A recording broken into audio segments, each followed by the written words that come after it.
Nvidia has been hacked, and then they hacked the hackers. Intel forgets to do the very thing that they said they were going to do for gamers, and Valve says it's open to working with Microsoft for Game Pass. Let's get into the hot news, everybody. I'm your Brett host. We're going to be going over the hottest tech news that I can find on the internet while you enjoy your breakfast. And we're going to start off today talking about something shady going down in Nvidia that they didn't cause. In fact, it looks like they've been hit by a cyber attack. And before any assumptions are made, it does not look like it's connected to anything that's going on with Russia or any of the geopolitical instability, but rather it was a hacker group who wanted to use this for extortion. So Nvidia saying that they are investigating an incident with malicious network intrusion that completely compromised one of Nvidia's internal systems, where they took over 1 terabyte of data out of Nvidia's setup. According to the reports, the extortion group hacked into Nvidia's mailing server, installed malware on their software distribution server, which then allowed them to acquire that 1 terabyte of Nvidia network data. And then it looks like Nvidia pulled a no you Uno reverse card and then hacked them back and then encrypted all of their data back on that system and ransomed the system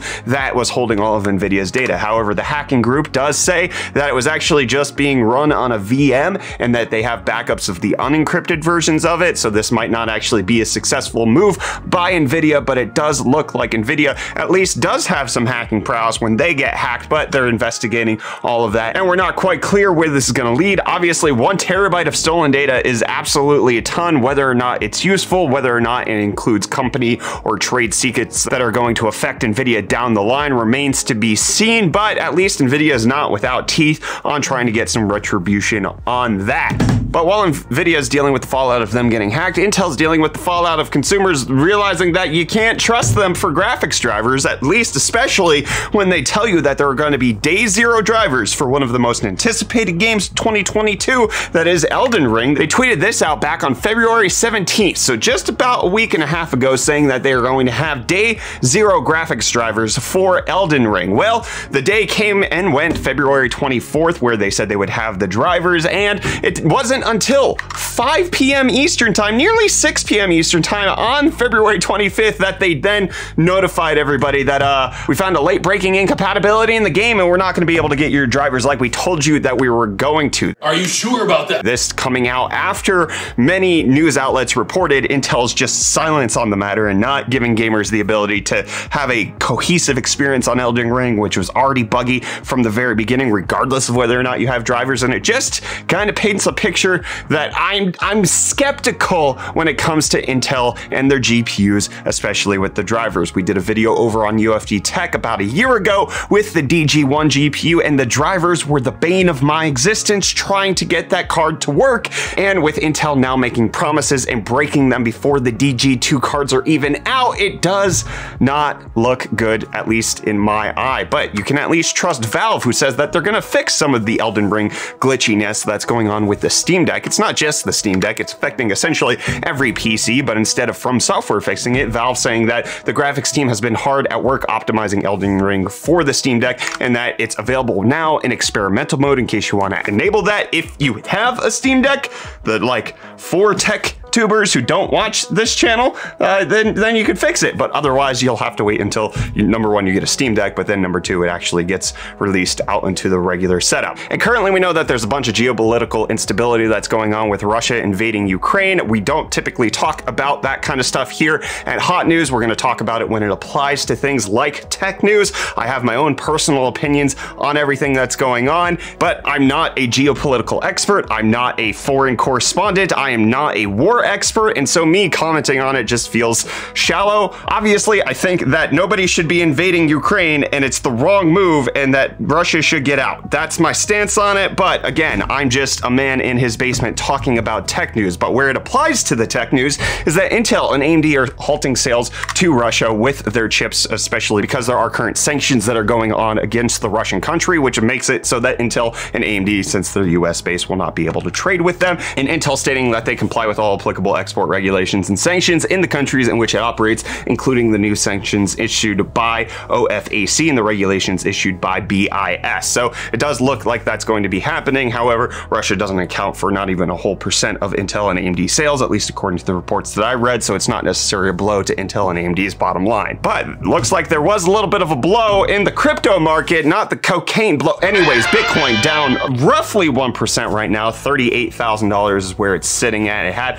a rough little tumble towards the end of Sunday, not holding up too well. I mean, $38,000 isn't obviously all that bad. Ethereum down 1.8% to sit at 26.51, and Dogecoin down roughly 1% to sit at 12.3 cents. But while crypto is down, Tesla is going up, at least in the geographical relation to where I exist in Pennsylvania. They're going up to Canadia, where they just rolled out full self-driving beta to Canadians who actually qualify for the safety score that's part of the full self-driving if you've already paid the money for it. It's a whole complicated thing.